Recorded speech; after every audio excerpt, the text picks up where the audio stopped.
Hello, friends, and welcome to Adventures in Pixieland. My name is Amy, and I'm an ordained minister, and we are in Bible study. We are in the NIV, and we are in the book of 2 Chronicles. We are in chapter 21,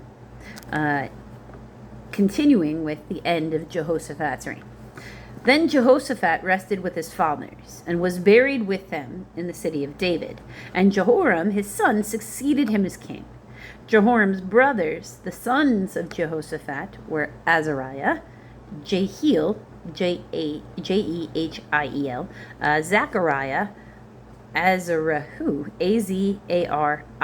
Azariahu, Michael, and Shephatiah, Shephatih.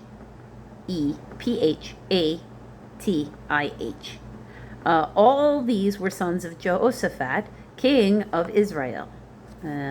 A footnote of C, that is Judah as frequently as is infrequent in 2 Chronicles, because Israel doesn't really exist anymore at this point, so it's just basically Judah here. Their father had given them many gifts of silver and gold and articles of value as the fortified cities in Judah, but he had given the kingdom of Jehoram because he was the firstborn son. So very similar. All his sons had fortified cities to run, as if they were their own mini king. But they all did have to answer to the over king, if you will, that was the son he chose, who would have Jerusalem as his, and the palace as his, that kind of thing. Should be fortifying it better because they have an invested interest in keeping all their own city-state safe, as well of all of it. Even if they wanted to take over from him, this way, it's divided. They, keeping it less.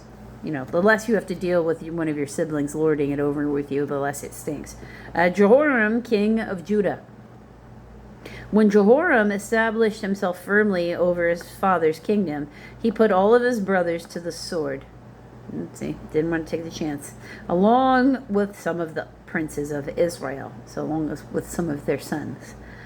Jehoram was 32 years old when he became king, and he reigned in Jerusalem 8 years.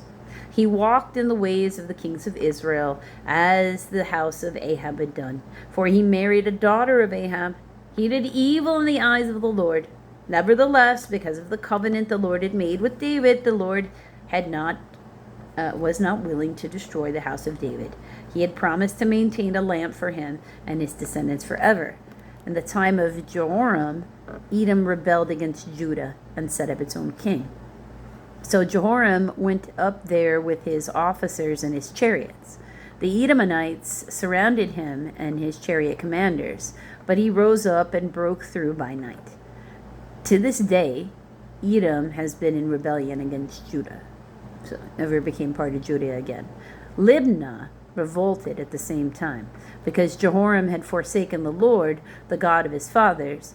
He had also built high places on the hills of Judah and caused the people of Jerusalem to prostitute themselves and led Judah astray. Jehoram received a letter from Elijah the prophet, which said, "This is what the Lord says to the God of your father, David.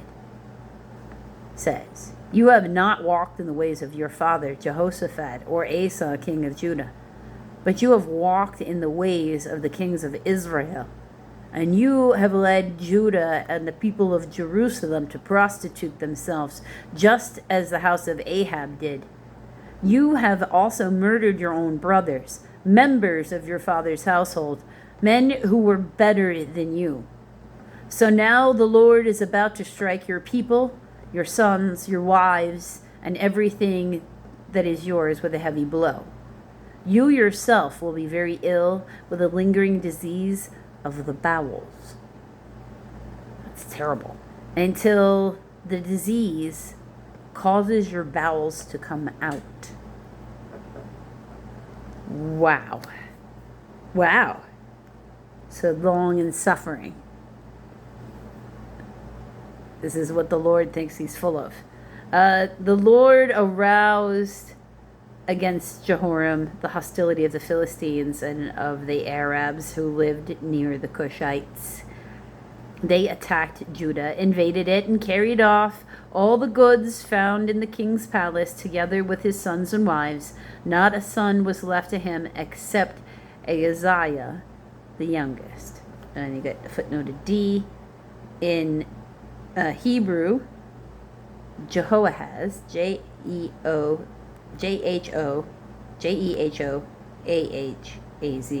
a variant of Ahaziah, somehow. Shows you what I don't know about Hebrew. After all this, the Lord afflicted Jehoram with an incurable disease of the bowels. In the course of time, at the end of the second year, his bowels came out because of the disease, and he died in great pain. His people made no fire in his honor, as they had for his fathers. Jehoram was 32 years old when he became king, and he reigned in Jerusalem 8 years. He passed away to no one's regret. Wow. To no one's regret. He passed away and was buried in the city of David, but not in the tombs of the king. That's how much they didn't like him. They didn't even put him in the tombs of the king. Nobody cared that he literally died from his bowels dropping out. Wow. It's just, be really careful how you treat people, because God will bring in very, like, all right, I'll let ironic justice occur. The next video is about his son, Ahaziah. If you want to know about that, you got to come back for the next video, friends.